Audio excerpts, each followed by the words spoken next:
நீங்கள் பார்த்து கொண்டிருப்பது Infornet channel, the complete news portal. உலகத்தில் நடந்த அனைத்து மர்மமான நிகழ்வுகளுக்கும் எகிப்து காரணமாக இருந்ததுன்னா அது மிகையல்ல. அதனால தான் ஆய்வாளர்களும் தொல்பொருள் ஆராய்ச்சியாளர்களும் வரலாற்றாசிரியர்களும் எகிப்தை தோண்டிக்கிட்டு இருக்காங்க. அங்கு அல்ல குறையாத பொக்கிஷங்களும் புதிர்களும் வெளிவந்துக்கிட்டே இருக்கு.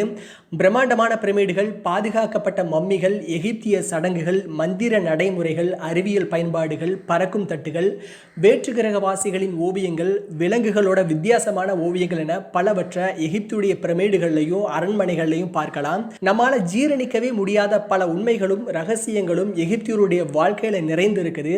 அதுல ஒன்றுதான் பெண்களை வசியம் செய்ய சூனிய வைக்கிறது. பண்டைய எகிப்தியர்களின் சூனிய நடைமுறை ரொம்பவே ஃபேமஸ். விலங்குகளுடைய ரத்தம், அவற்றோட உடல் உறுப்புகளுடன் வித்தியாசமான சடங்குகளை செய்வாங்க. காதல் மருந்துகளை உருவாக்குவதற்கு ஒரு புத்தகத்தை அவங்க எழுதி வச்சிருக்காங்க. இந்த மருந்தை ஒரு பெண் எடுத்துக்கிட்டாங்கன்னா அந்த மருந்தை யார் கொடுத்தாங்களோ அந்த நபருக்கு அந்த பெண் ஆயுள் முழுவதும் அடிமையாகவே இருப்பாங்களாம். அந்த புத்தகத்தை இன்னைக்கு வரைக்கும் விஞ்ஞானிகளால் படிக்கவே முடியல. கண்டுபிடிச்சும் படிக்க முடியாத சோகத்தில் விஞ்ஞானிகள் இருக்காங்க. பண்டைய எகிப்தியர்கள் பழங்காலத்தில் ரொம்பவே முன்னேறிய மனிதர்களாக அழைக்கப்படுறாங்க.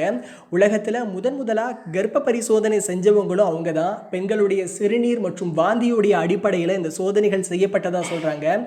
இந்த சோதனையை பொறுத்து ஆண் குழந்தையா அல்லது பெண் குழந்தையான்னு துல்லியமாக கண்டறிவாங்களாம். பண்டைய எகிப்தியர்கள் பாலியல் கனவுகள் ஏற்படுவதை தடுக்கிறதுக்கு எலிகளோட எலும்புகளை ஆபரணங்கள் அணிந்ததாகவும் சொல்கிறாங்க. அவங்க எப்போதுமே பாலியல் குற்றச்சாட்டுகளுக்கு ஆளாயிட்டே இருந்திருக்காங்க. ஸோ இது போன்ற சம்பவங்கள் அவங்களுடைய கனவுகளில் அடிக்கடி நிகழ்ந்துக்கிட்டே இருக்குது. இது எல்லாத்துக்கும் முடிவு கட்ட எலிகளோட எலும்புகளை ஆபரணங்களை அணிஞ்சிக்கிட்டு இருந்திருக்காங்க. இன்னைக்கும் எகிப்தியர்கள் பல நம்பிக்கைகளை சுமந்துக்கிட்டு இருக்காங்க. அந்த நம்பிக்கைகளோட தான் வாழ்ந்துக்கிட்டு இருக்காங்கன்னு சொல்வதில் சந்தேகமே இல்லை. இந்த வீடியோ உங்களுக்கு பிடிச்சிருந்தா லைக் பண்ணுங்க, ஷேர் பண்ணுங்க, கமெண்ட் பண்ணுங்க. மறக்காம சப்ஸ்கிரைப் பண்ணுங்க. பக்கத்துல இருக்க பெல் ஐகானை கிளிக் பண்ணுங்க.